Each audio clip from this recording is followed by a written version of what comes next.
প্ৰতিখন স্কুলৰ কাৰণে এখন এই গুৰুত্বপূৰ্ণ জাননী আপোনালোকে ইয়াতে দেখিবলৈ পাইছে। আমি গোটেইখিনি কথা এতিয়া ইণ্টাৰপ্ৰেট কৰিবলৈ চেষ্টা কৰিম। যিখন নটিফিকেশ্যন এখন আহিছে, চিঠিখন office of the mission director সমগ্ৰ শিক্ষা অসমৰ ফালৰ পৰা। সমগ্ৰ শিক্ষা অসমৰ এক্সিকিউটিভ ডিৰেক্টৰে এখন চিঠি পঠিয়াই দিছে। চাওক, ডিষ্ট্ৰিক্ট মিছন কোঅৰ্ডিনেটৰ SSক দ্য ইনস্পেক্টৰ অফ স্কুললৈকে আৰু অল ডিষ্ট্ৰিক্ট আছাম। প্ৰত্যেকখন ডিষ্ট্ৰিক্টৰ inspector of school district mission কোঅৰ্ডিনেটৰলৈকে পঠিয়াই দিয়া হৈছে। ছাবজেক্টটো ইয়াতে চাওক, time table for tele education and classroom for the academic year 2026-27। 2026-2027 academic ইয়াৰত যিটো আপোনাৰ টেলি এডুকেশ্যন থাকে আৰু ক্লাছৰুম থাকে, সেই বিষয়ত ইয়াতে এখন এই বৃহৎ নটিফিকেশ্যন আমি দেখিবলৈ পাইছোঁ। তো কি দিছে আমি গোটেইখিনি কথা চাম।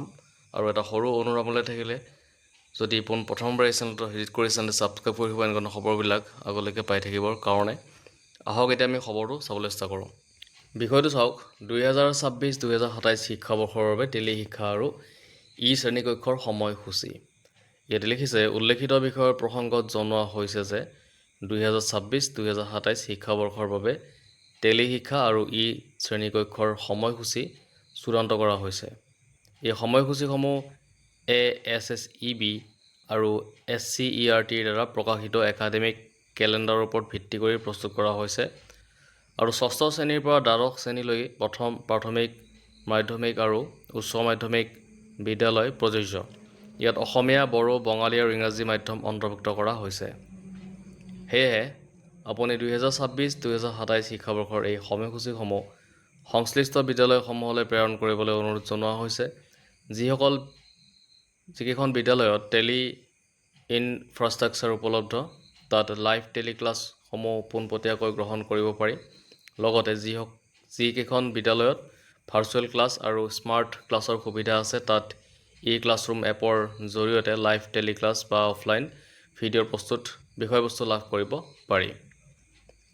তাৰপিছত আপোনালোকক অনুৰোধ কৰা হৈছে যে বিদ্যালয়সমূহৰ মুখ্য শিক্ষক, অধ্যক্ষক তলত উল্লেখিত বিষয়সমূহৰ বাবে প্ৰয়োজনীয় ব্যৱস্থা গ্ৰহণ কৰিবলৈ কোৱা হৈছে। নম্বৰ 1 এনেকৈ দিছে কেইটামান পইণ্ট। ছাত্ৰ ছাত্ৰীৰ বাধ্যতামূলক অংশগ্ৰহণ নিশ্চিত কৰা। বিদ্যালয়সমূহে টেলি শিক্ষাৰ ক্লাছসমূহ বাধ্যতামূলকভাৱে সংযোজন কৰি একাডেমিক কেলেণ্ডাৰত দিয়া মডেল ৰুটিন অনুসৰি নিজ সুবিধা অনুসাৰে নিজৰ সময়সূচী প্ৰস্তুত কৰা। টেলি ক্লাছসমূহ এজন বিষয় শিক্ষক উপস্থিত থকাৰ ব্যৱস্থা নিশ্চিত কৰা। আপোনালোকক আপোনাৰ জিলাত টেলি শিক্ষা আৰু শ্ৰেণীকক্ষসমূহৰ কাৰ্যকাৰিতা আৰু ফলপ্ৰসূতা পৰ্যবেক্ষণ কৰিবলৈ অনুৰোধ জনোৱা হৈছে।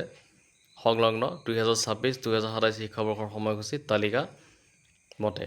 তো দেখিবলৈ পাইছে, এখনেই বৃহৎ নটিফিকেশ্যন বা বৃহৎ চিঠি এখনেই ওলাই আহিছিলে আৰু এই চিঠিখন টেলি শিক্ষা আৰু ক্লাছৰুমৰ ওপৰত আছিলে।